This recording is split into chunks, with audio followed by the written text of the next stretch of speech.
Not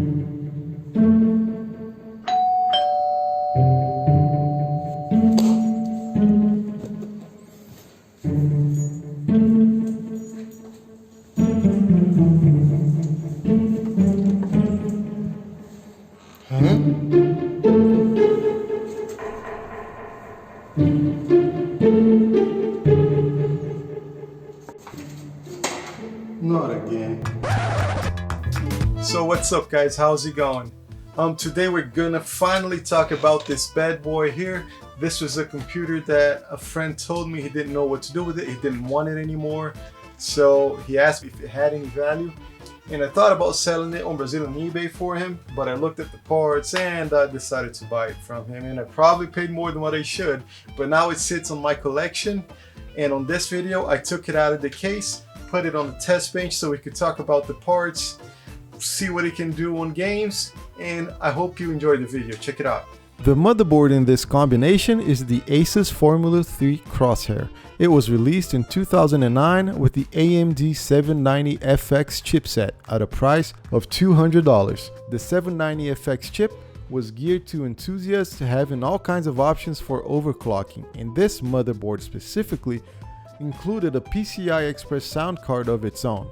They called this the Supreme FX X5 board, and it was compatible with EAX 4.0 and included other features that make this a decent sound card. The Phenom II X4 955 Black Edition processor was released in 2009 as a successor to the Phenom, and it tripled the L3 cache size from 2 to 6 megabytes, leading to gains of up to 30% in benchmarks. It runs at 3.2 gigahertz and it cost $245 on its release. Its main competition at Intel was the Core i7-920 that cost $290, but if you went with Intel, you would have to shell out more cash for a more expensive motherboard and a triple channel memory setup if you wanted the same kind of performance of the Phenom II.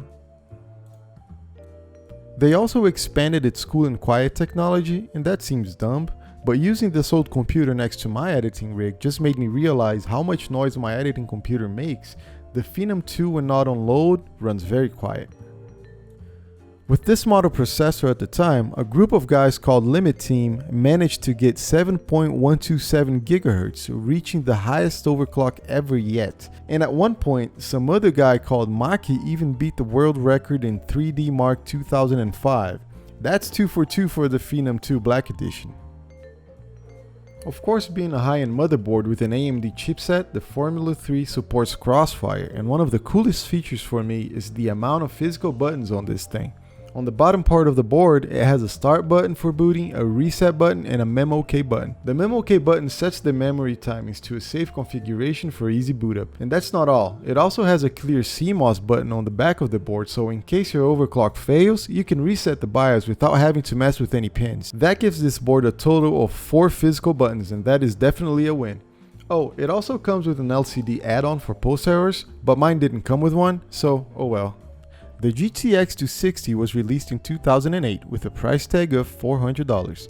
It was about 10 to 20% lower than Nvidia's top of the food chain $600 GTX 280. Its main competitor at the time was the Radeon HD 4870, and it was no slouch. The Radeon at its release was about 6% faster in games and around $100 cheaper. But the GTX 260 came first, so later it had a price cut to something more realistic for the current market. The GTX 260 uses the GT200 chip that is based on the Tesla architecture. The Tesla design was the first model of chip to use unified shaders. Funny enough, by doing this research, I found out I also have another 2 cards that are based on the Tesla architecture, the GTS 8800 and the much simpler 8500 GT. Now, if you're confused by all of these numbers, don't worry. The coolest thing about all this is that this was Nvidia's transition from video cards with 2 types of shaders to having one kind of shader that does everything the vertex shaders and the pixel shaders did. To simply put this, the vertex shader changes the position of the vertices, and pixel shaders color the pixels of the image that are on the screen. There are other kinds of shaders, but nowadays every one of the jobs is done by a single type that is capable of doing multiple kinds of workload, and that is why it's called a unified shader architecture. Now for the best part of this channel, the games. The monitor we are going to be using is the LG LX40 Artistic Series. It was released at the tail end of 2005. It's not exactly what I had at the time, but it's the same 4:3 aspect ratio and probably what I would be using in around 2008. All the games are going to be run on 1280 by 1024 at 60 Hz. I wanted to start with a game from the year the GTX 260 was released, 2008. I looked over my library and I found Far Cry 2, and why not? This is a game I have very little experience with. I do want to play a bit more, and it's a great game to start testing our system here. The game runs at a healthy 60 FPS on the highest settings. For a game from 2009, we are going to be running Assassin's Creed 2. To me, this game is really the first game that showcases what an Assassin's Creed game can be, showing the history of relevant buildings when you pass by within the game. It seems to me like this game has a frame cap at around 63 FPS, and it runs at that on the highest settings. So yeah, the game looks great. From 2010, I have chosen something that is notably demanding, Metro 2033. Now by 2010 we start seeing the video card age a bit. It already passed 2 years from its release date, and Metro 2033 was extremely demanding for the time. I would say it's about the equivalent to Crysis in 2010. So the game runs at medium settings at a minimum of 50 FPS.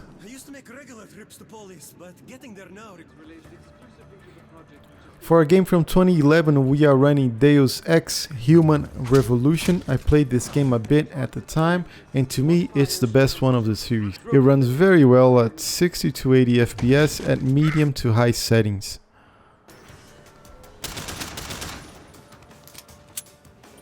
For 2012, we are going back to the Far Cry series and play a bit of Far Cry 3. Far Cry games since the first one always look very good and are therefore a bit demanding as well. This machine is now about 3 years old, with the video card being the oldest part of the combo, but still playing games from 2012 smoothly. Far Cry 3 at about 40 FPS. But we call it Sunset Cove. That's one of the prisons. Got it. Remember, from 2013, we are running GTA 5, and I have to say now that you can really feel the aging of the system, so I would definitely not recommend that you buy any of these parts to play games from 2013 forward. GTA 5 ran at a minimum of 40 FPS. From here on, things start getting a bit weird. Ubisoft games start to require DirectX 11, although there are ways around that. There are plenty of games you can run with this system the way it is, and we'll leave newer games for some other time with other parts. So I hope you guys enjoyed the video. I'll probably come back to this platform if I ever get an HD 4870 to complete the Dragon platform and see what it's capable of. I'm a bit curious about that. But for now, that was it for this build. Don't forget to like the video, subscribe to the channel, leave a comment about life, the universe, everything, and what you think about the videos here. And I'll see you next time. Just one more thing, guys, so you don't disavow me over the internet. I know this processor is a great overclocker, and I know that with a better graphics card, I can get more frames out of it. But for now, I wanted to keep it the way I got it, and maybe next time we can do that.